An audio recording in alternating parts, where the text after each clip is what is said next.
So what do you think? -4 to the end. You want to put the minus in there too. So I was just looking at the values, but we can try that. So let's just do -4 to the n and get the negative and the 4 in one fell swoop. Does that give the right numerator?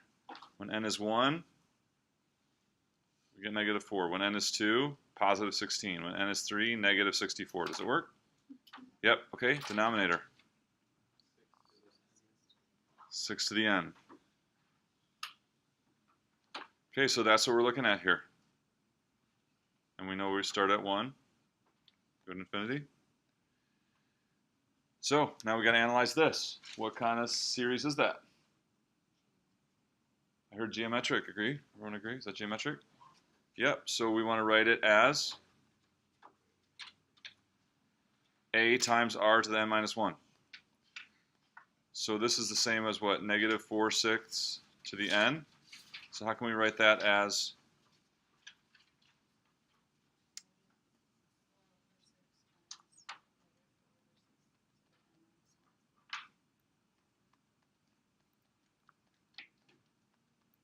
agree with what she said?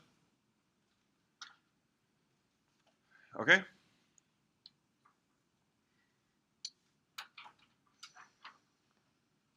So, and is this convergent or divergent? Because this one is between -1 and 1. If r is between -1 and 1, which it is, it's -2/3, it converges. And so what does it converge to?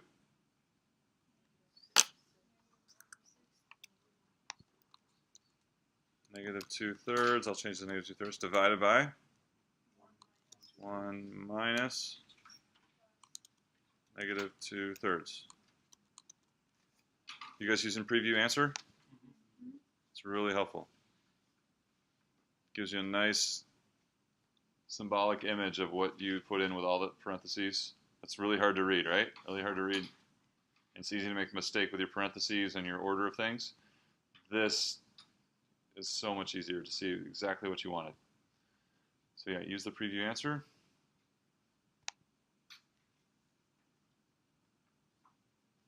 Got it.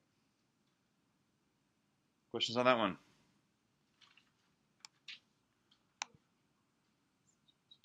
Is there a question?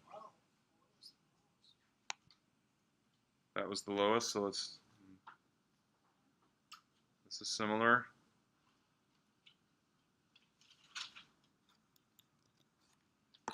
So this looks like -13 to the n, is that right? Yeah. What's the denominator? 3, 9, 3 to the n? Yeah. So convergent or divergent?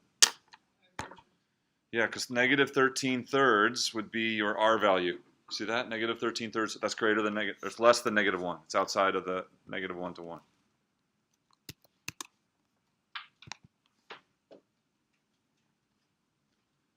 One more? Yeah. You have a request or just the lowest? Just anyone. Okay, so the next lowest one was this one? Great, excellent. Yeah, Was this a double geometric that we had to have? Well, we just got to think about what, so just get it and to look like something we can analyze. When you have 4, you have something plus something over something, what's that the same as? Something over something, but then something else over that. There's a lot of somethings there. Isn't that this? We've seen this in other types of problems where it's helpful to split it up. Okay, so what is this? This is a sum of a sum. So we're going to first have that when n is 1, then that when n is 2, and that was n is 3. So can't we just make it that 2 different sums? So it's like just take every other term and group them together, right? So it's like you're going to have this plus this when n equals 1, and this plus this when n equals 2. Well, let's just take all of these for all the n's.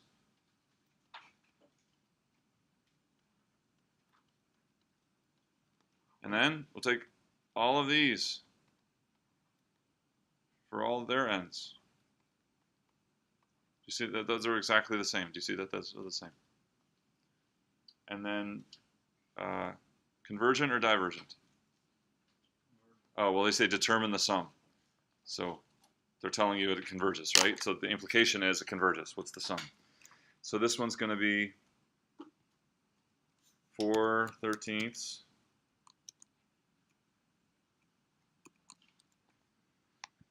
divided by 1 minus 4/13.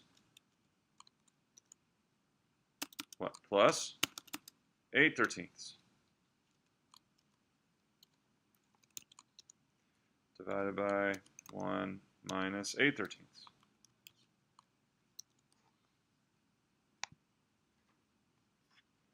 Okay, so what if, questions on that?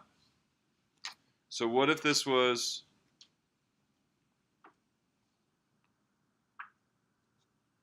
4 to the 2n? Is that what I want? Right. Okay. So this. So what would this if this was 4 to the 2n? Could you figure out what this is? What was it? Okay. So because what? What's this? What's 4 to the 2n the same as? 16 to the n, right? 4 to the 2n would be 16 to the n, or 13 to the n.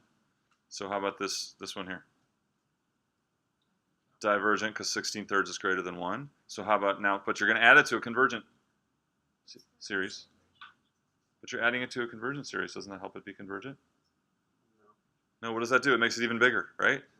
So these are all still positive terms. You got a divergent, you're going to add more to it. It's not going to help it. It's going to make it worse. It'll be divergent, okay? Still divergent. So, yeah, if you have a divergent series, adding a convergent series to it doesn't make it better, it makes it worse because you're making it even bigger.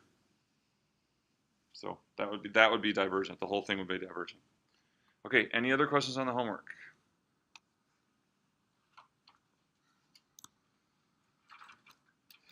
Okay, let us press on.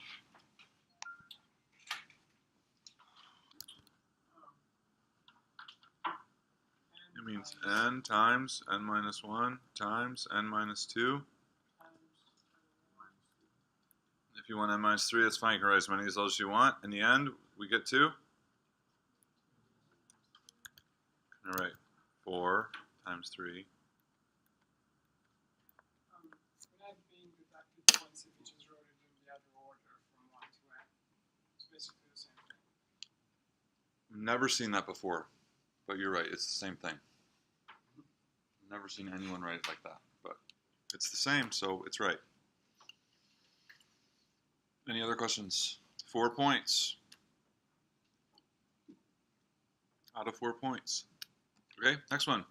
So actually, we should go and do this next. What does this mean?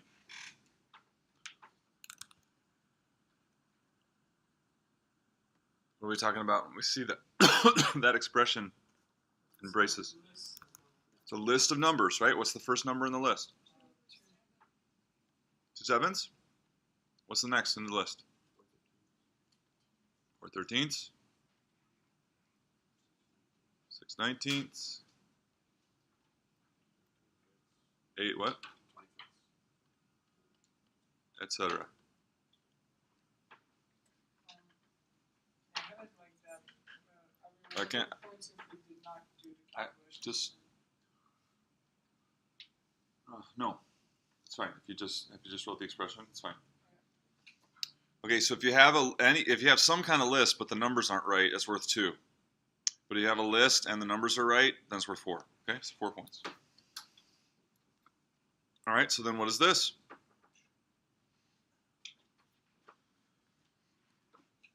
It's just the list, but adding the terms. Adding up the terms of the list. Adding up the terms of the list. Oh, I forgot to do part 2. For both the second and the last one, I put like the list with the plus, but I didn't evaluate the entire term. Like, for this one I said 2 times 1. It's okay. As long as your terms are the same. Are they the same value? Do they have the same value as these? If I would calculate them, Well, do they have the same value without calculating them? Then they're right.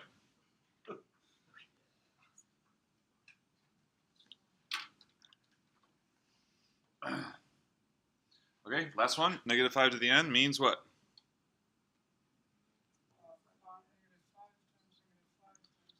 Yeah, it means multiply -5 over and over and over again.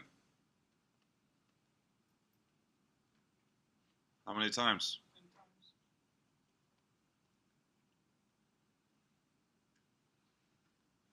N -5s. That's what that means. Multiply -5 together n times. So you have n of them. 4 points. Okay, and I forgot to give you the last question on the quiz. So the last question on the quiz is worth 4 points. This series, does it converge or not, and why? So we're going to take another couple minutes.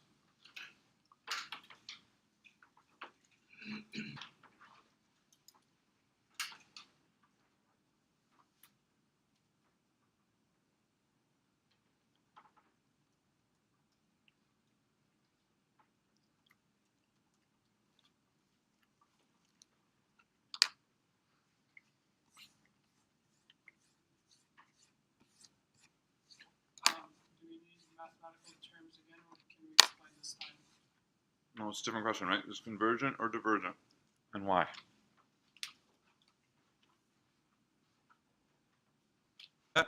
Why is it divergent?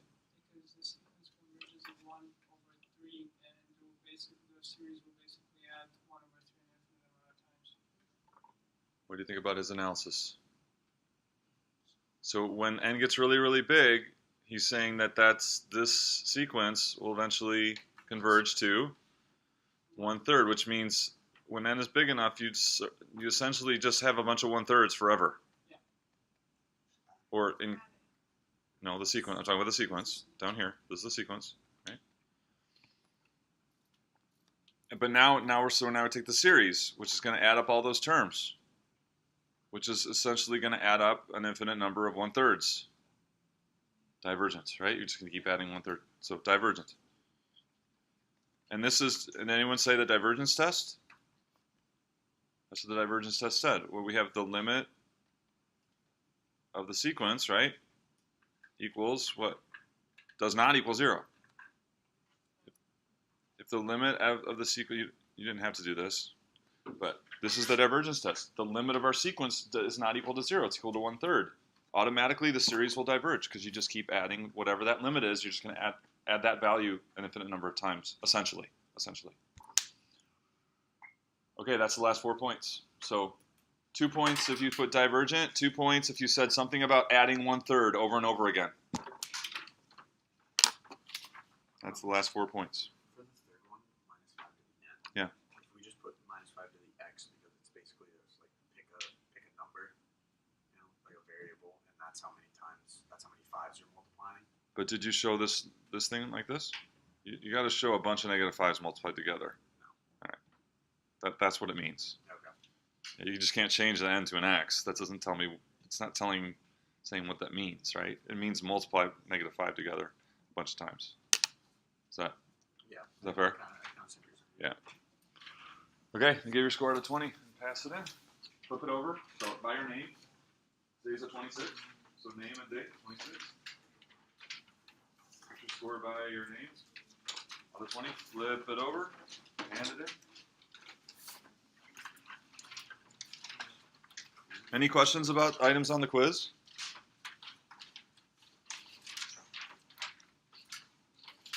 So some of these problems get really complicated and really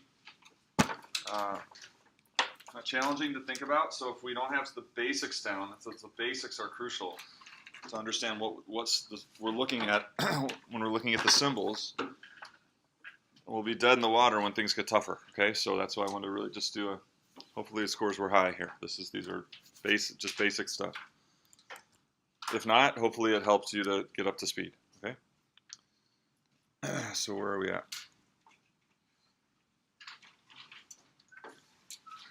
Okay, so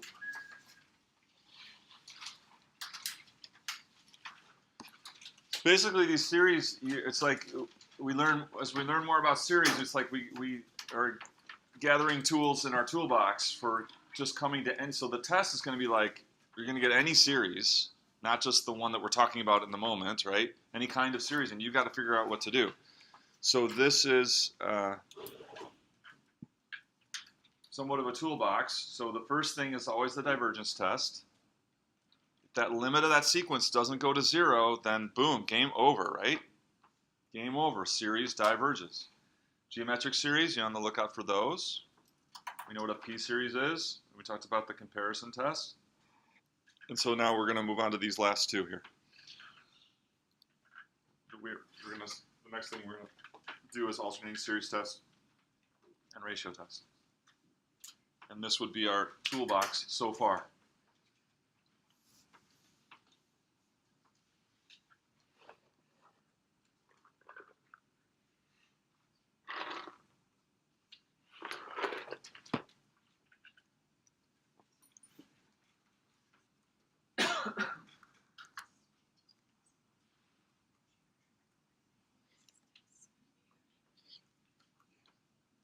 Okay, can I go on? So let's talk about alternating series. So an alternating series is of the form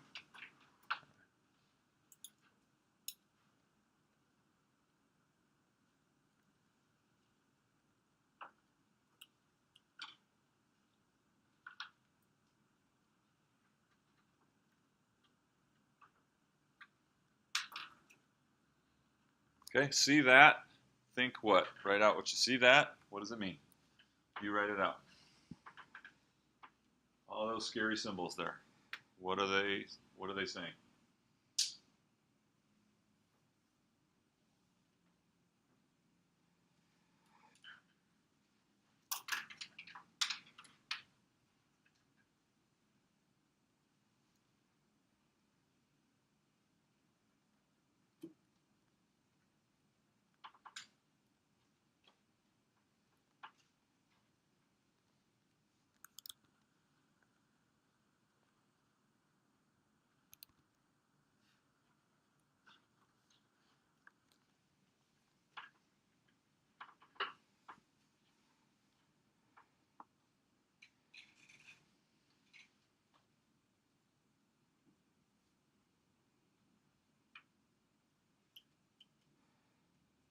Who's up first today? Hunter, you're up. Tell me what that would be. So it's just the sum of the sequence, Mhm. which the first term, n1, so that's -1 to the 0. So 1 times bn. So it'd be B, So it's b1. B1. Yeah. Okay, then what's the next one? The next one's going to be -1 to the 1, so that's -1 minus, so it's minus b2. Okay. And then it alternates, so it's plus b3 minus b4. I got it. Good. So when we say alternating, we're talking about what? The sign. You're going to have a positive term, then a negative term, then a positive term, then a negative term. Okay?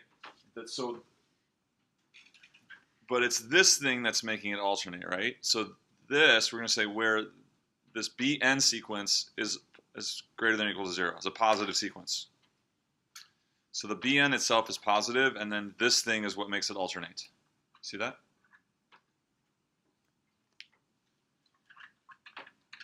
Okay, so when does an alternating series converge? So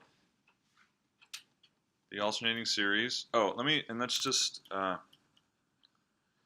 so we start off talking about series beginning at n equals 1 because that relates to how a sequence works, right? When n equals 1, that's the first term of the sequence. And when n equals 2, that's the second term of the sequence. But then series are often given in the form where you start with n equals 0. So now that we start talking about series, then we become adept and we can handle n starting with 0 too. All right, so then this would be like -1 to the n.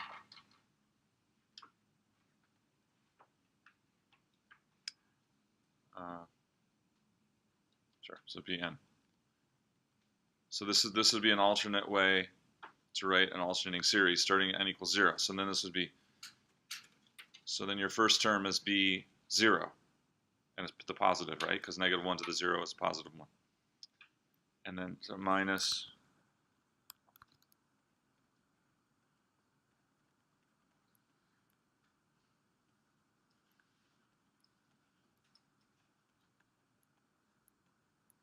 okay, so this would just be another way to express an alternating series. Starting from n equals 0, and now the first term is b naught instead of b1. Okay, so you're going to see lots of series that start at n equals 0. Okay, just making you aware of that. The reason we started at n equals 1 before was because that was aligned nicely with our idea of sequences, where this was telling us which term in the sequence we're talking about, right? When n equals 1, we got the first term. When n equals 2, we got the second term, etc. Okay, so the alternating series test says that, I'll just go ahead and write it the original way.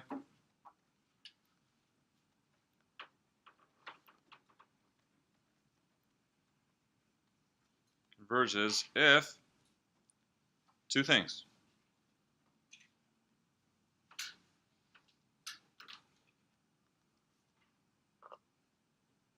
The limit, b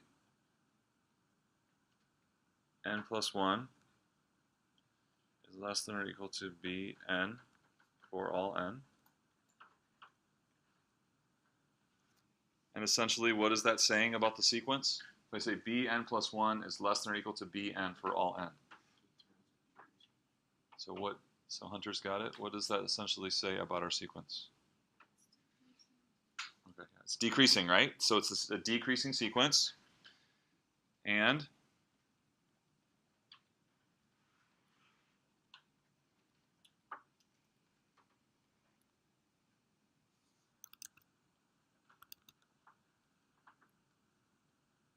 that positive sequence that we're not the alternating sequence, but the positive sequence, bn, if that limit is 0. So if those two conditions are met, if you have a decreasing, so basically, if the sequence decreases and converges to 0, that's all it has to do. If it's alternating, it's going to converge. So what did we say before? We said if you have a sequence that converges to 0, does the series converge or not? If you have a sequence that converges to 0, does the series converge or not, just in general? Maybe, right? So now we have that same condition. We have the sequence converging to 0, but the sequence alternates. Does that converge or not? Or does that series converge or not?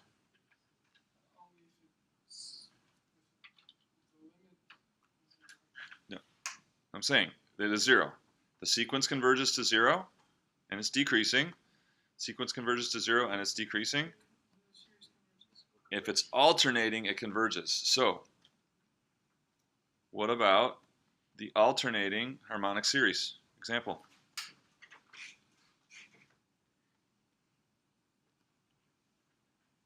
Convergent or divergent? So we know the harmonic series, what? Convergent or divergent? Divergent. That's an example of a sequence that goes to 0, but those terms kind of stay large enough so that it just can still add to infinity. Now we've got the alternating harmonic series. Convergent or divergent? I have divergent and convergent. Others. So does it, so we put it through this is an alternating series, we put it through the test. If it meets these two criteria, then it's convergent. That's what the test is. Is it decreasing for all n, 1 over n? Does the limit go to 0 of 1 over n? Convergent. So the alternating harmonic series is convergent. Put this alternating effect on it, it makes it converge. So how does it do that? Why is it that helps it converge, where just the basic harmonic series does not? Yeah, you're not just adding all the terms. Every other term gets subtracted, right? That's going to help our sum a lot, because now we're going to go up and then down and then up. If you think about partial sums, we're going to be up and then down a little bit, and then up a little bit more, and then down a little bit more. So this is going to help, and you can do an easy picture of this. So we start with 1 over 1, right? So we're at 1. And then when we add the next term, what's the next term? So let's do like a number line. All right, I'm just gonna erase this. So this is the alternating harmonic.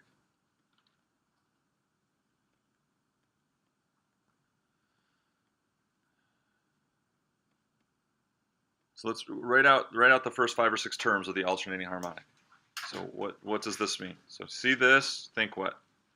It's going to help me with explaining what I want to explain here. So write out the first, say 6 terms. Should be real easy.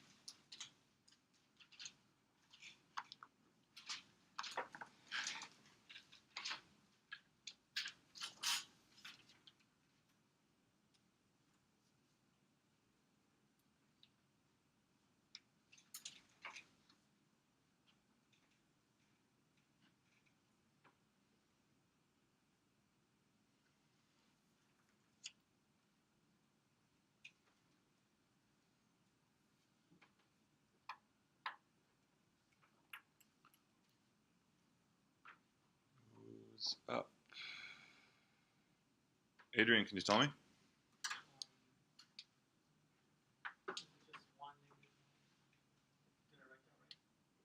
So tell me what the terms are. What does it mean? See this, think what? So I thought I did it really explicit to me, like -1 raised to 1 minus 1 times 1. Yeah, we want to simplify those. So what is it? What do you get for each of those when you simplify? So the first one, you're going to get 1. 1. Good. And then for the second one, you're going to get -1. What does n equal for the second term? 2. Okay. So you get -1. -1/2.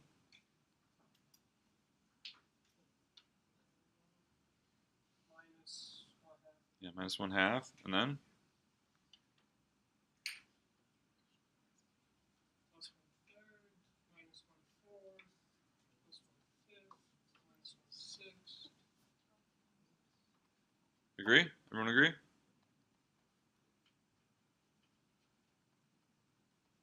So we can see how this converges really easily. It's like we start at 0, and what happens first? You get 1. So that the first term gives us 1, right? So it puts us there. And then we add the next term, -1/2. Where does that take us? Back to 1/2, right?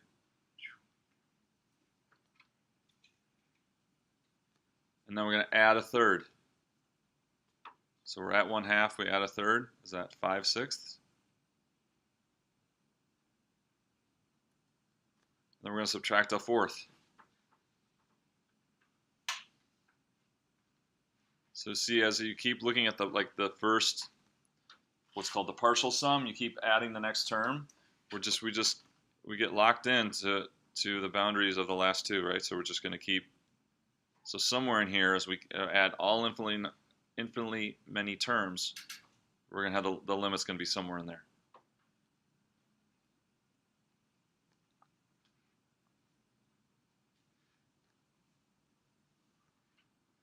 It's going to be somewhere between 1/2 and 1.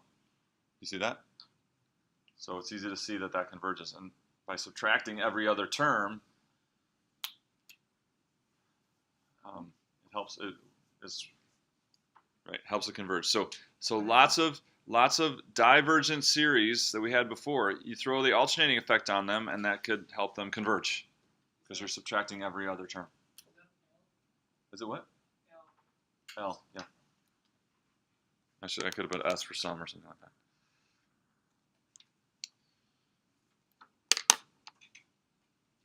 Okay, make sense?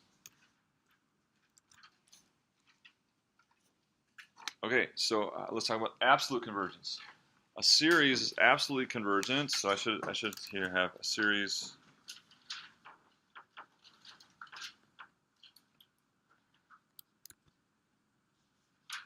So I say the series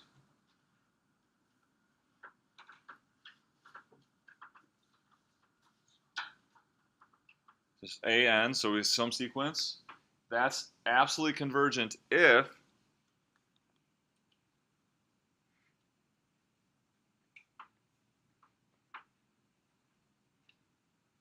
you take the absolute value of all the individual terms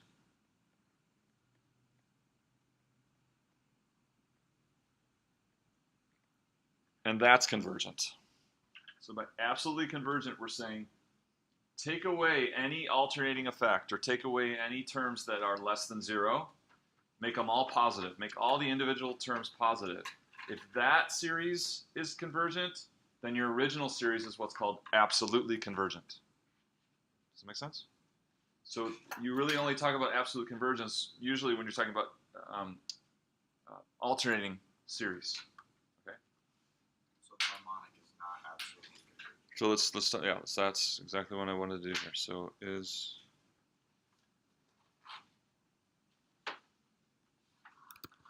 let's do the alternating harmonic series.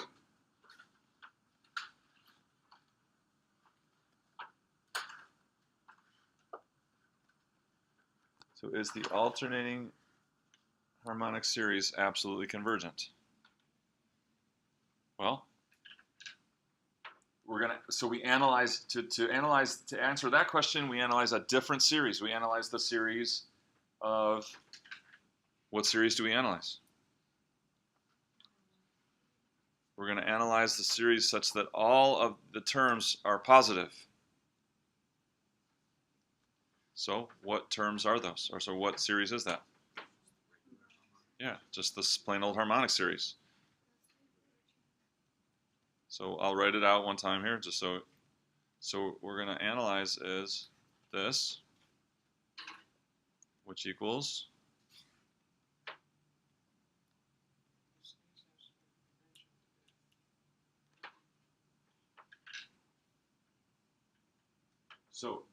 and that's the harmonic series. Is the harmonic series convergent? No, divergent. Therefore, is the alternating harmonic series absolutely convergent?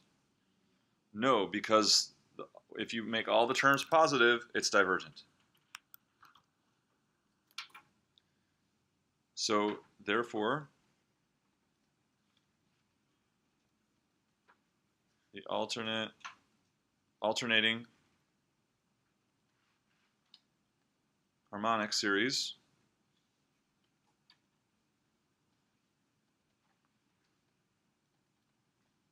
is what we call conditionally convergent.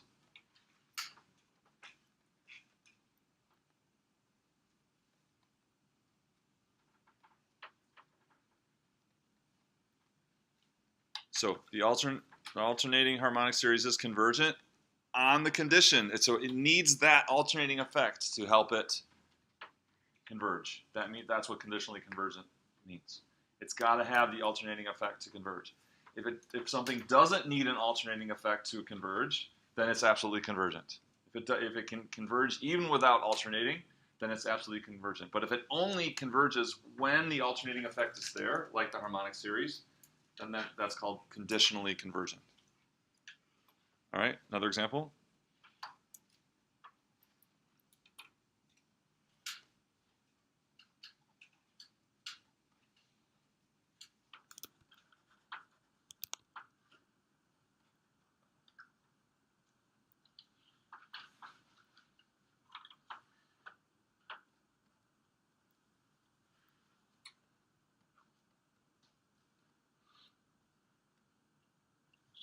So it's not all ones. Okay, so here's one, negative 1 to the n minus 1 times 1 over n to the 1.2.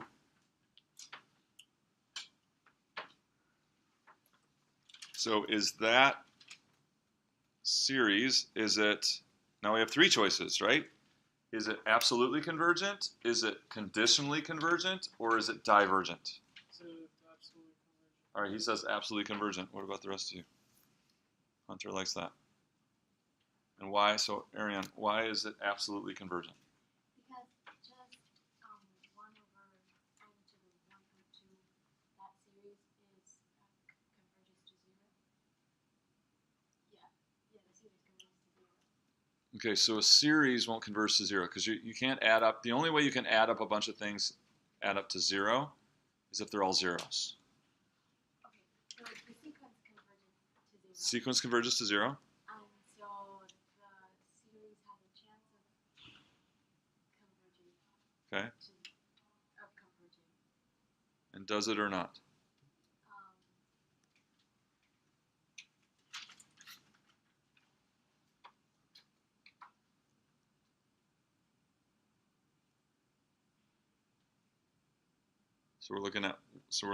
So we investigate.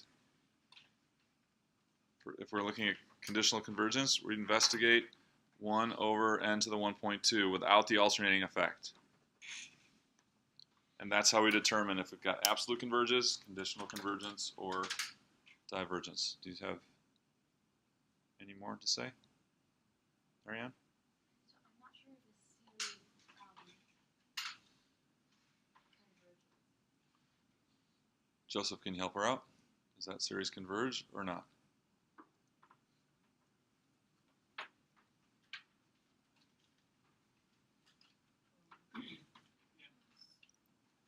Joseph, what do you think?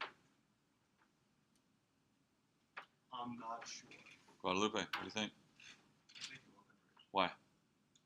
Because if it's the sum of 1 over n to the 1.2, Okay. so eventually it's going to lock up between me adding a lot of really, really small fractions. Yeah, but that's true with 1 over n too. Isn't it a P series? And if R, or if P, whatever it is higher than 1. Yeah, this is a P series, right? P series, 1 over n to the P. If P is greater than 1, it's a convergent series, right? If P is 1 or less, it's divergent. But if P is greater than 1, that's convergent. So because that's convergent, it's a convergent P series, then we say about this original series, we say it is absolutely convergent. It doesn't need the alternating effect to converge. Take away the alternating effect, take the absolute value of all the terms, it still converges. That means that thing is absolutely convergent.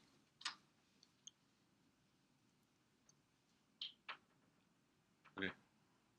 Does it make sense? Does it make sense? Okay.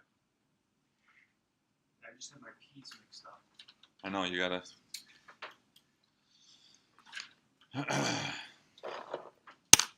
Yeah, I've got two toddlers. There's P's everywhere. P. Are P series all absolutely convergent? If they're If what? if P is higher than 1. If P is greater than 1. If P is greater than 1, then it doesn't need an alternating effect. So if you put the alternating effect on a P series with P greater than 1, that's an absolutely convergent series, right? Are there examples of P series where P is less than 1 that still converge with alternating? Then it would be conditional. I mean, I'm not to say absolutely convergent, but I mean, there are examples. Are there? I don't think so because as n increases in P. So what was your question again? So like if you had say 1 to the n to the 1/2, 1 over n to the 1/2, and you had an alternating series, could you find an example that's not absolutely convergent but conditionally convergent? I don't think so because as n increases, then all the numbers. I don't want you to answer him. I want others to think. So he's talking about. I'm sorry.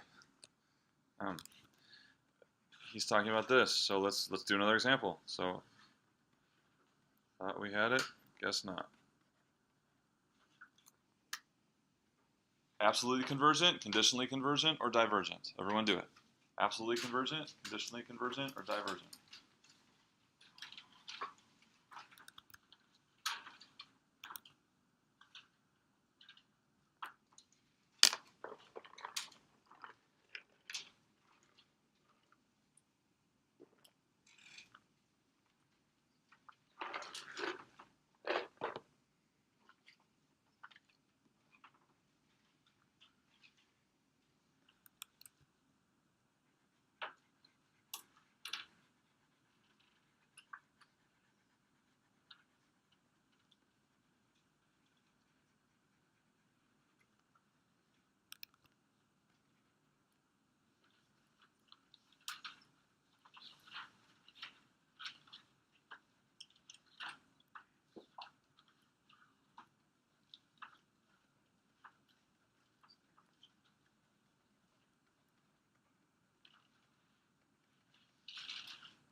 How many people say absolutely convergent? How many people say absolutely convergent? How many people say conditionally convergent? How many people say divergent? What about the rest of you? What do you think? Just because I think the 1 over square root of the sequence Mhm. is to use the comparison test. No? You don't use comparisons. You don't need it. I mean, you could, I guess, but you don't need it. So we investigate this. And what's going on with this? Convergent or divergent? Because? R less than 1, P. Right. So P equals 1/2. Right? P equals 1/2. So this is divergent. So then we say, okay, so it can't be absolutely convergent, but is it convergent? Is it conditionally convergent?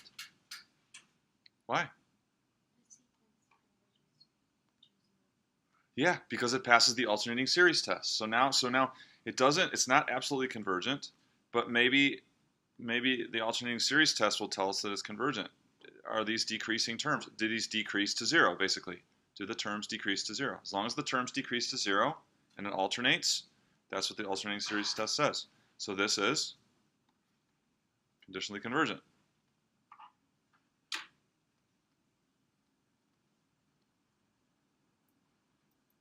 So does that clear up your... Yeah, I just needed one more. Okay, yeah. Because that's exactly, so the question you asked was exactly what we did with the harmonic, or alternating harmonic. Okay. Okay, does that make sense? So this one would be conditionally convergent because as an alternating series, yes, it converges. As the non-alternating version, that's the divergent P series, 1 over radical n. Okay, so there's this thing called the ratio test.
So you set up this limit. Actually, this is a sequence. So you go back, you set up a sequence of the ratio of the n plus first term to the nth term in your series.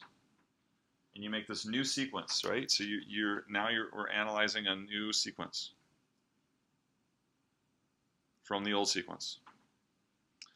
If the limit of that sequence, this ratio of a n plus 1 over a n, is less than 1, it's absolutely convergent. Okay? If the limit is greater than 1,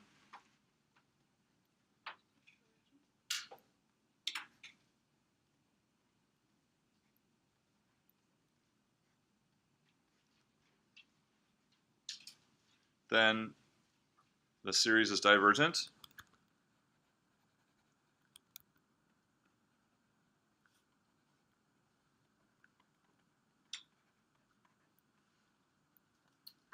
And if it equals 1,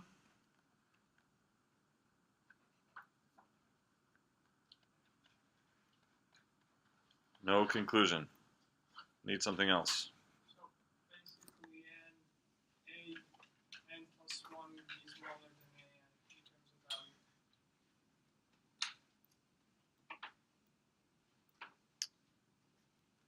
Yeah, yeah, that's basically right. We're gonna talk about this in a second. But that's the right idea. Yeah.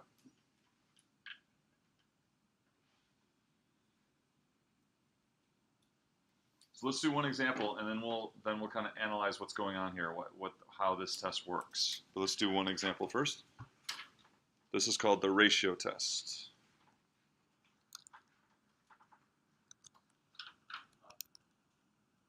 Go ahead. So basically, you're looking at this limit right here, and you've got three cases. Less than 1, absolutely convergent. Greater than 1, divergent. Equal to 1, no conclusion.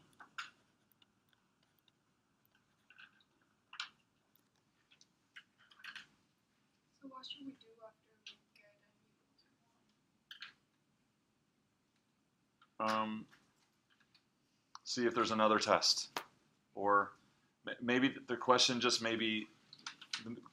may be just, what does the ratio test tell you about this thing? Then you'd be done. You'd say the ratio test gives no conclusion.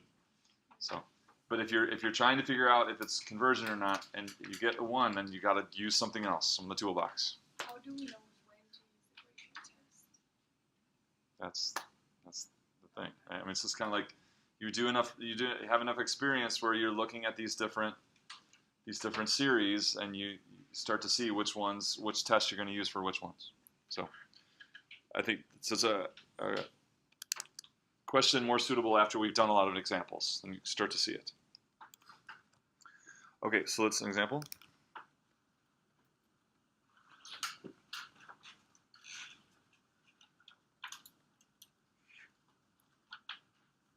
-3 to the n over n cubed.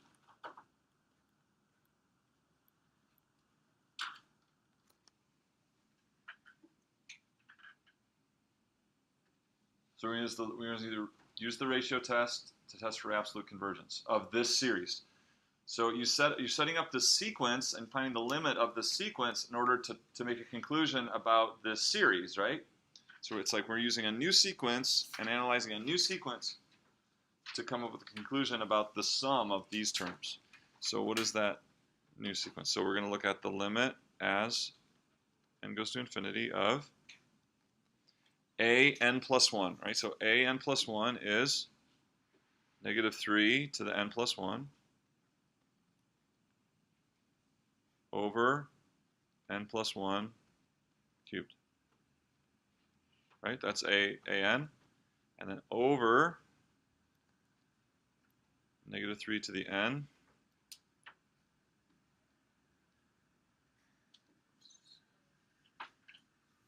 So we need to evaluate this limit. We need to evaluate this limit, which means we're going to definitely do some simplification, some algebra inside the absolute values.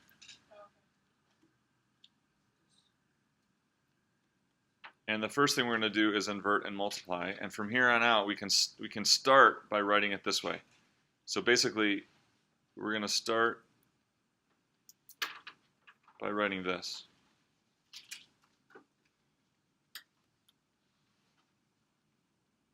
And that will always save us a step, because it's the same thing. So we'll do an plus 1 times the reciprocal of an, or 1 over an.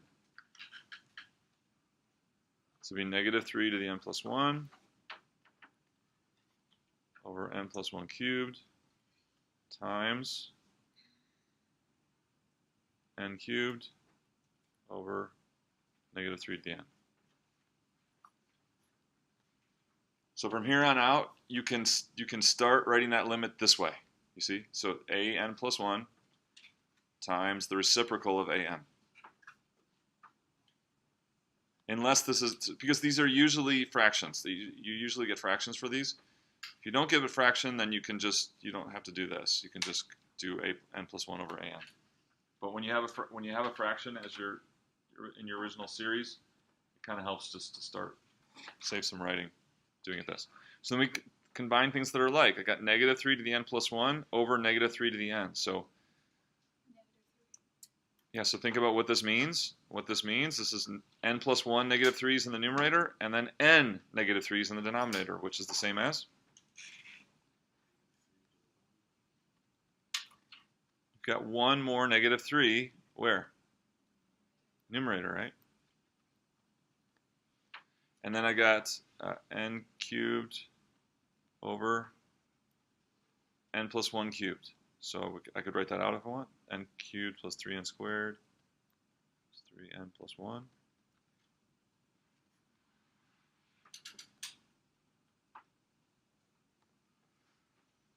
Okay, so now we've got a limit to do. So now we've got, this is limit we should, or sequence that we should be able to analyze for convergence, or to evaluate its limit. What is the value of this limit? Negative 3. We got absolute values, right? So we should see that that limit is 3. Does everyone see that that limit is 3? We've got the same degree, numerator and denominator. So when n gets big, these terms go away.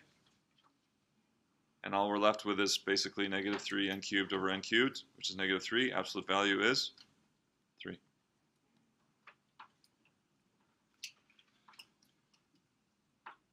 Three is greater than 1. Conclusion?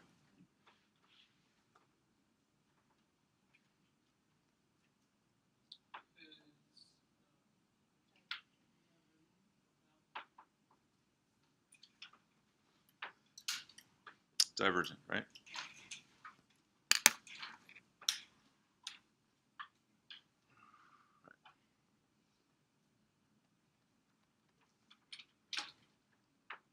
So that's how, what's divergent? This series is divergent, right? So this is all about analyzing this series by looking at this other sequence, right? So we're setting up this other sequence by looking at the ratio of the n plus first term to the nth term. And by analyzing that sequence, the test gives us a conclusion about the series, the sum of those. And it tells us, in this case, it tells us divergent.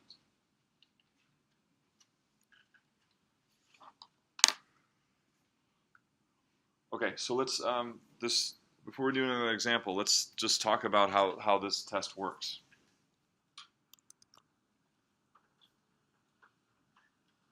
So it's really very similar to our geometric, remember the geometric series?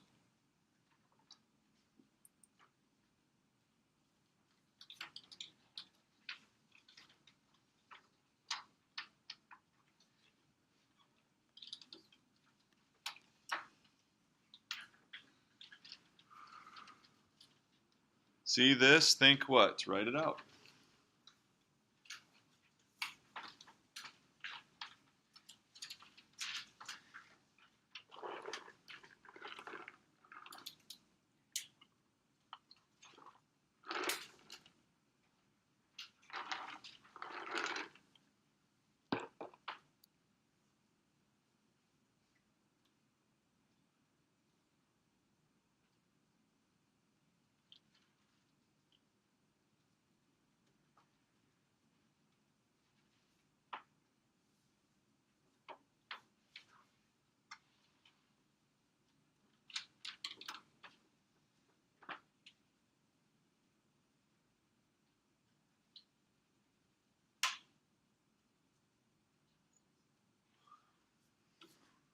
Mitch, you're up. Tell me. So I'm honestly just kind of lost on this one. It's like I don't know if I'm just misinterpreting like just the whole sequence, but I'm just not. This is the geometric series, right? A and R are constants. Right. So what does this mean? So like A is just gonna be coefficient. Like I don't. Okay. How about Allison? Did you get it? A plus AR AR plus AR squared. squared AR cubed plus Okay. All right. And so now let's just talk about any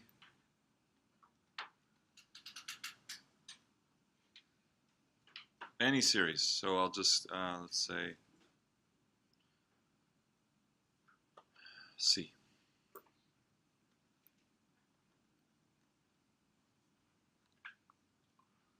Okay, so what is this? This is C1 plus C2. No, I should use A. So this is just any sequence and its corresponding series.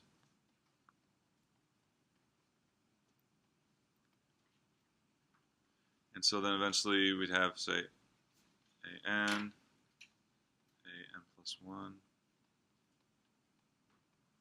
and on and on and on.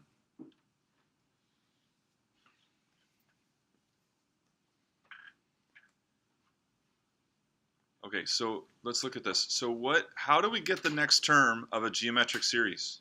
Basically, what happens to get the next term of a geometric series?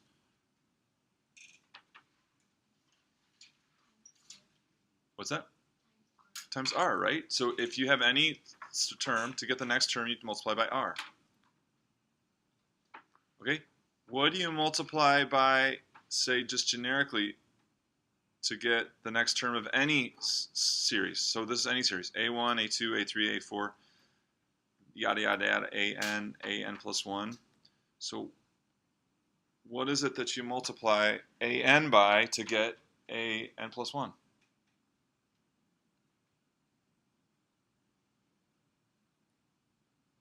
It depends on the series. Right. So the only thing you can do it isn't do it in terms of A, right? You can just, all you can do is do it in terms of the things you're given. So what do you multiply an by to get an plus 1? No, these are any values. This is not a squared, a cubed. These are just any terms of the sequence. So what do you multiply p by to get q? Are you multiplying by 1 plus 1 over an? You don't know anything about these terms. Q divided by p, right? What you would be multiplying by p by to get q is q over p. Do you see? So what do you multiply an by to get an plus 1? An plus 1 over an is what you multiply an plus 1 by an by to get an plus 1. You see that? When does a geometric series converge?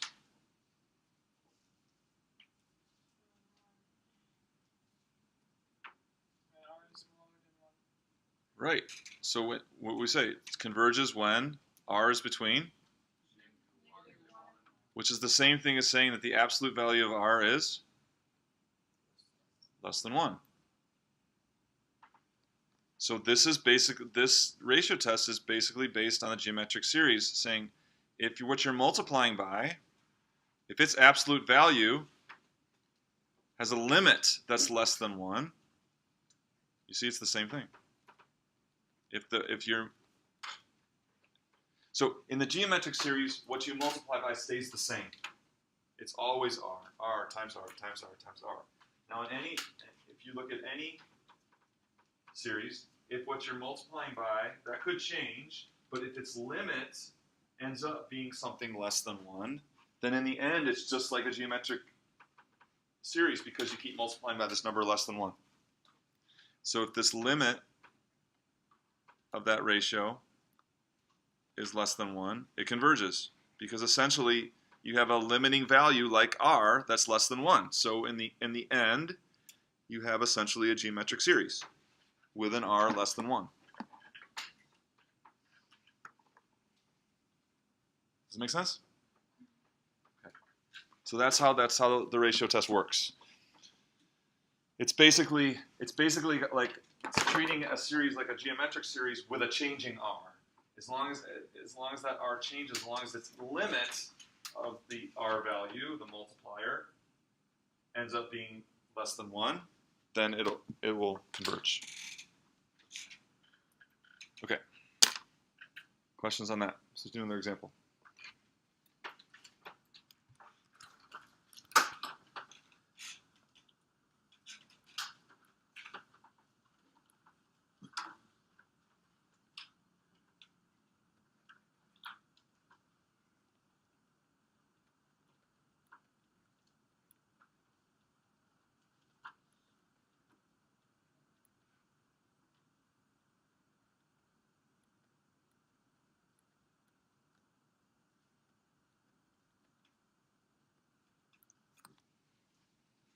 See how well you can do in this. Take a couple minutes.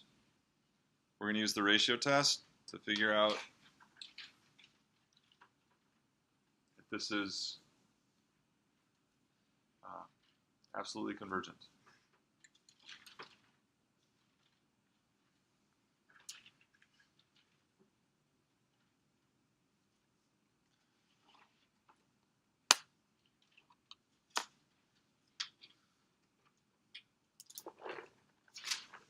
Remember, the first thing you can set up is, let's do this together. So rather than making this giant ratio of two ratios, we can just start with an plus 1 times the reciprocal of an. That's going to save a lot of writing and agony. So what will it be? N plus 1 times 5 to the n plus 1.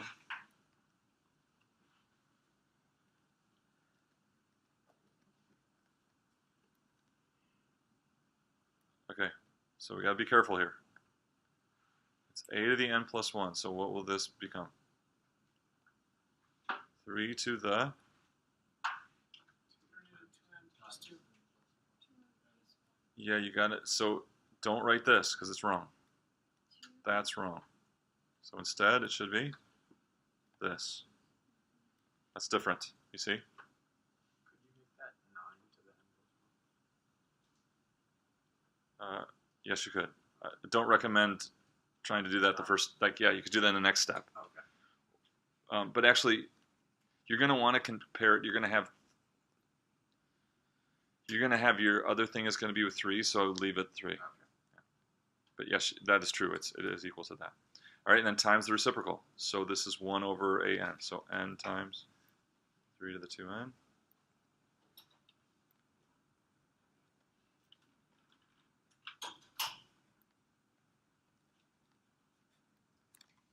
Okay, and now you're off to the races.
Anyone got the limit? What is it? 2 people are saying 5 over 9. Agree with that? Yep, you should have gotten 5/9.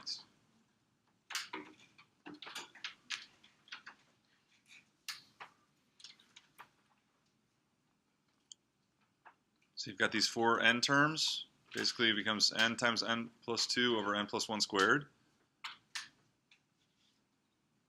And that whole part of it, both your highest power of n, top and bottom, is n squared. This is like n squared over n squared. And then you have a 5 from the 5n plus 1 over 5n. And then you have 2 more 3's on the bottom than you do on the top, right? Because this is 3 to the 2n plus 2. So you have 2 more 3's in the denominator than you do in the numerator. So that's 3 squared in the denominator. So that's 5/9. Conclusion?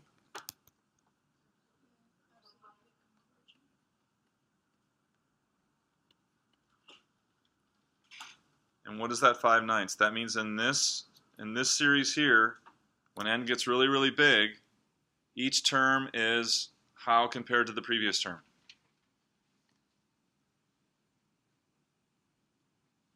What does this 5/9 tell us? So when we get, the terms get really, really big, so the limit of the a to the n plus first term to the a to the nth term, this is what we found. So what does that mean for the terms? So when n gets really, really large, each term is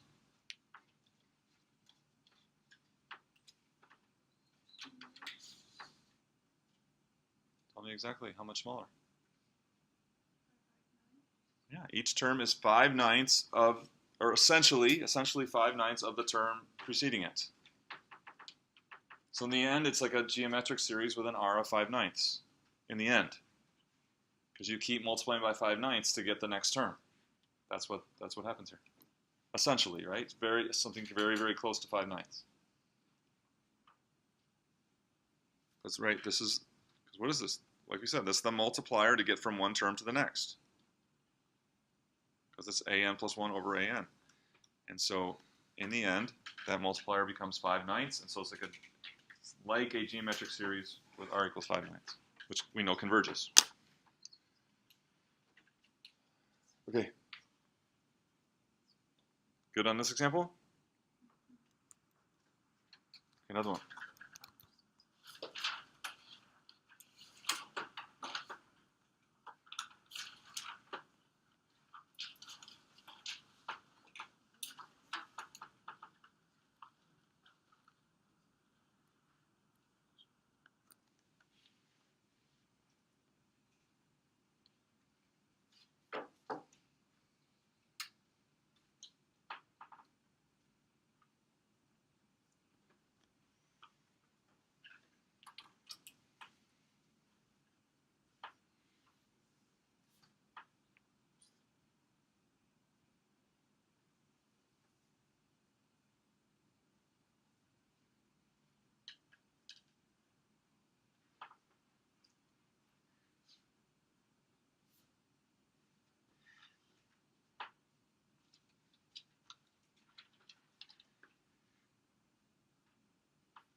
What do you mean?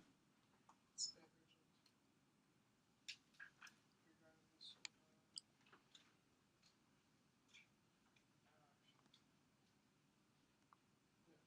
Okay, so first of all, how did the algebra go? Did we get to this? Everyone get to this? How about this limit?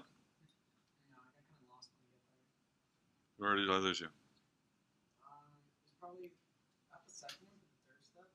From here to here? Yeah. So how about n plus 1 factorial over n factorial? What does that equal to?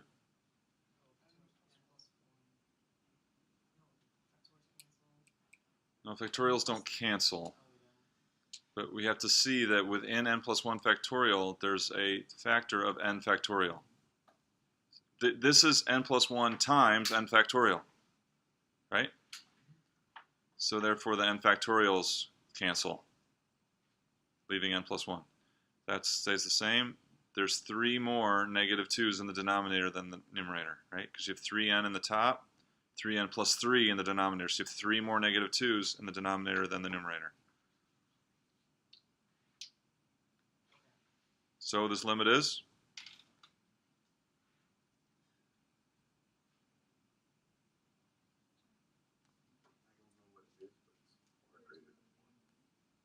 I don't know what it is, but it's far greater than 1. That's true. No, this is straight. So this is n to the 5th over n to the 4th. As n gets really, really big. That's just a thing. So what are we saying? The multiplier, this is the multiplier, right? The multiplier of one term to the next just gets infinitely big. So it's just, what you're multiplying by to get the next term eventually just gets as large as you want. So this is very badly divergent, right? It doesn't stand a chance. Okay, questions on that? Okay, almost done. Just remember Friday's off.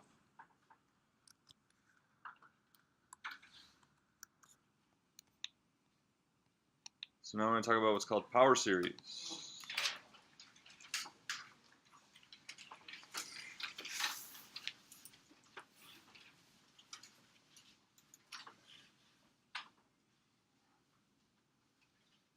Okay, so geometric series can be rewritten with an index starting at any, this is what I was talking about before. So rather than starting series with an index at 1, we're going to see lots of them where you're going to start with n equals 0 as the index. So let's do that for the case of a geometric series. So first, write out what this means, first of all. So you see that, think what? See that, think what? A and R are constants, right? This is geometric series is a constant times another constant to the n minus 1.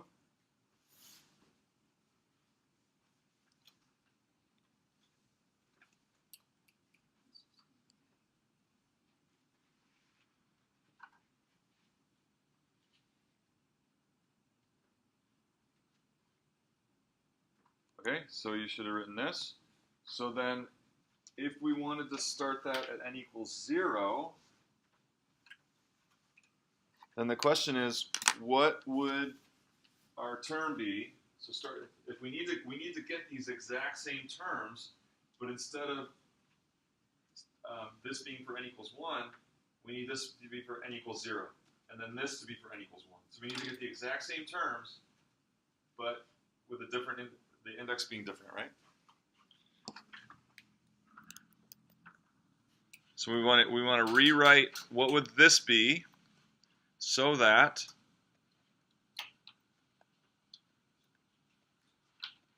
this is actually really easy if you get it. So now n equals 0 needs to correspond to A, n equals 1 needs to correspond to AR, etc. So what formula then, starting at n equals 0, would generate these exact same terms and be the exact same series? What's that? But what? So what is the nth term? AR to the N.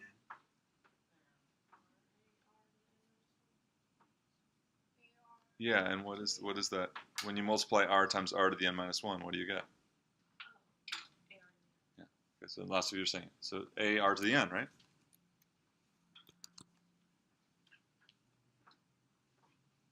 So our old version, so this new version now, n equals 0 to infinity of ar to the n, it creates the exact same sum of terms. So it's the exact same series. See that? And it's a lot cleaner, right? So it's a lot easier formula. The reason we did this was we were right off the heels of sequences, where we always started with 1, right? Because it's the first term, and then 2 was the second term, and then 3 was the third term. But we're kind of going to progress off of that and understand that we can start at n equals 0. So both of these are ways to express the geometric series, and they're both identical because they both generate the same sum of terms. Does that make sense? Okay, so a power series is a series of the form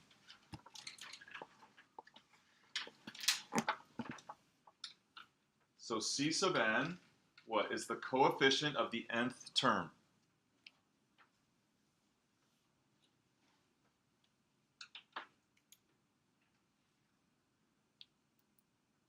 X to the n, so now x is a variable, like an input variable of a function. So x can vary. So basically this is a monomial, right? It's a coefficient times x to the n. That's like a monomial, right? Like 3x to the 5th, 7x to the 8th, negative 2x to the 10th. So this is just the coefficients of those. So it could be a different coefficient for every term.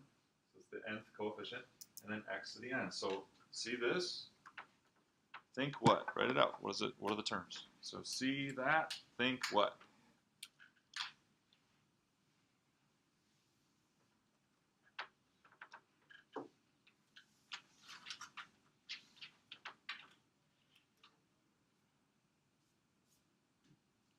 Who's up? Jacob, can you tell me what the terms are? Yeah. C1x to the first plus C2x squared plus C3x cubed. Got it. So what does that look like? What is that? What does that look like from your mathematical past? What's that? Not necessarily. I mean, Well, it depends what x. yeah, right. But what does that look like from your mathematical past? Series. No, this, the right side. The right side.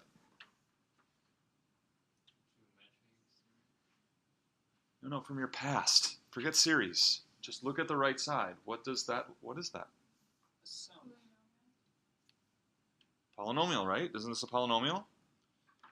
5x to the 4th plus 3x squared plus 2. Yeah, it's like a polynomial. That's what a power series is like. It's like an infinite polynomial with change. So you got changing coefficients. X is an input variable.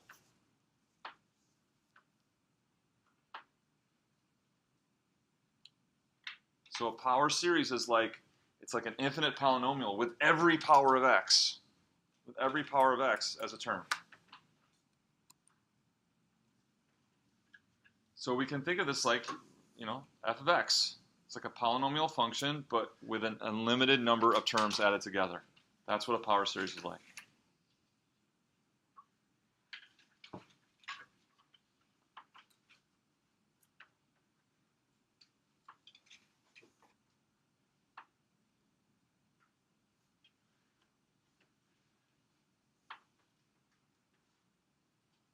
Questions on the setup of a power series, the basic definition. Does it make sense?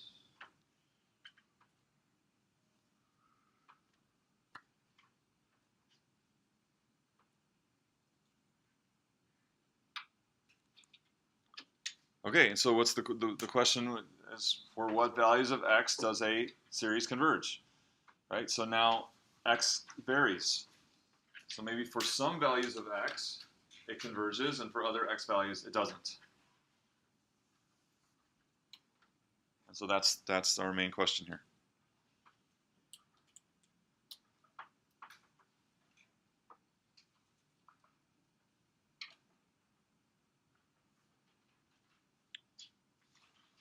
Okay, so let's do one example and we'll be done. So we're going to go a little bit over.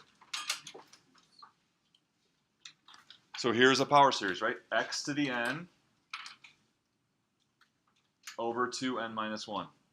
That fits this form, right? So our coefficient is 1 over 2n minus 1 times x to the n.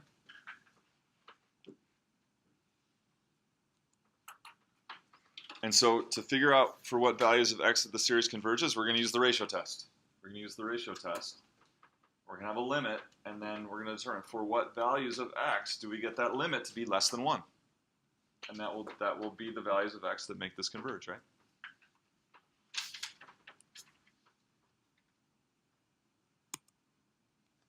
So here's our first step.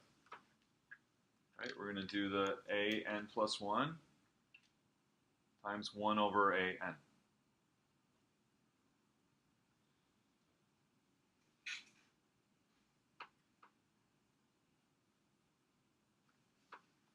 So we did some examples. So that's just like the examples we did. So we're going to gather together.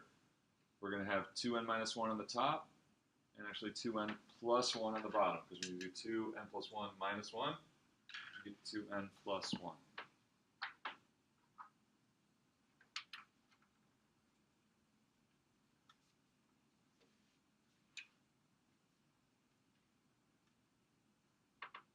Okay, what's the limit? Or not, so what inside, basically, so the limit then is the absolute value of x. Right? Because the limit as n goes to infinity, you're just going to get 1, and then you're just going to be left with the x. So when will this converge? When that limit is, what, less than 1.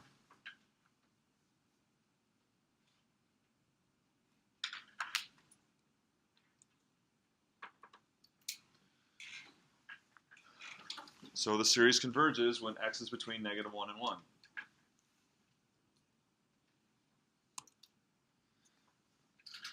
But what about -1 and 1? Because the test would yield no conclusion, right? If x was -1, then the limit would be 1. That's the no conclusion case, right?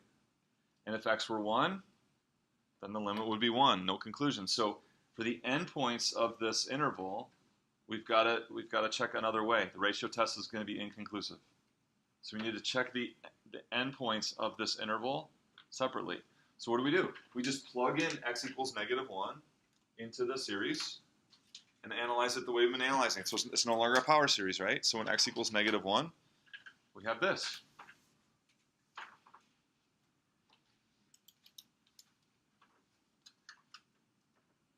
So can we analyze that series?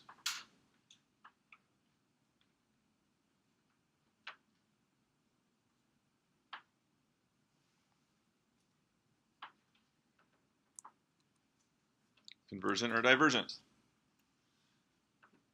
So that's an alternating series.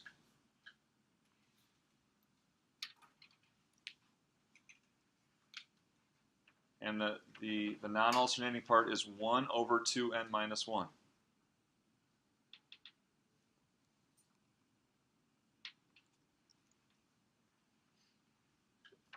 Right? And so 1 over 2n minus 1 is decreasing, and limit is 0. So it's convergent by the alternating series test. Right? The alternating series test says as long as it's decreasing, which it is, 2n minus 1 is definitely decreasing, and the limit is 0. If it's alternating, convergent. So therefore, -1 also makes that original series convergent. And then we check the other x value, x equals 1. And we get this. And what about that? Convergent or divergent? Divergent. Why? Because just like the harmonic series, is like similar to the harmonic series. It's just like a slower harmonic series. Okay, yeah, so, right, so,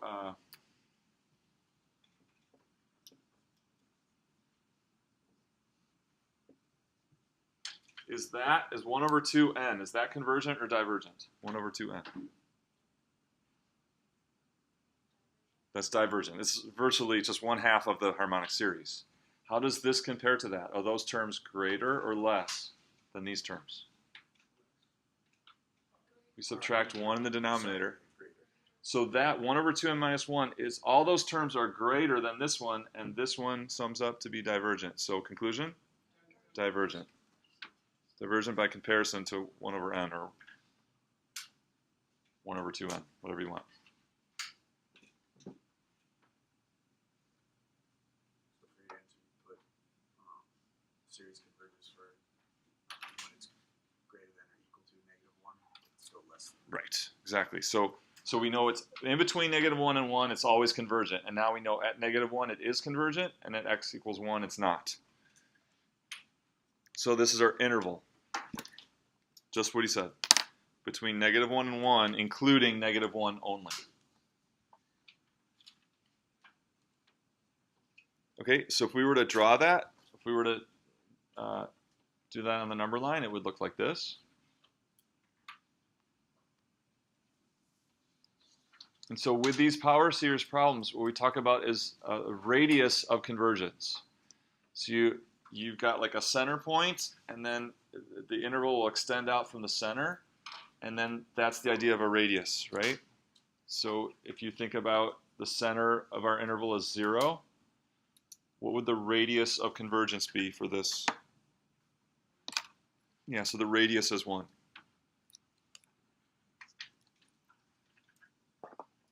So there's the interval of convergence that tells you exactly which values of x make it converge. And then the radius of convergence is just kind of an indication of the size of the interval, right? It's like half the length of the interval of convergence. And it doesn't really change if you have convergence or divergence at the endpoints. That's right. The radius is unaffected by the analysis of the endpoints. So if both of them would have been divergent at both ends, still radius convergence would have been 1. Likewise, if both had been convergent, radius is still 1. Where did you get the radius of convergence again? So do you see the interval from -1 to 1? Yes. If you imagine that as a circle, what is the radius of that circle? That's how I got it. So it's like half the interval width. Okay. You see it? Yeah. Okay. Any questions?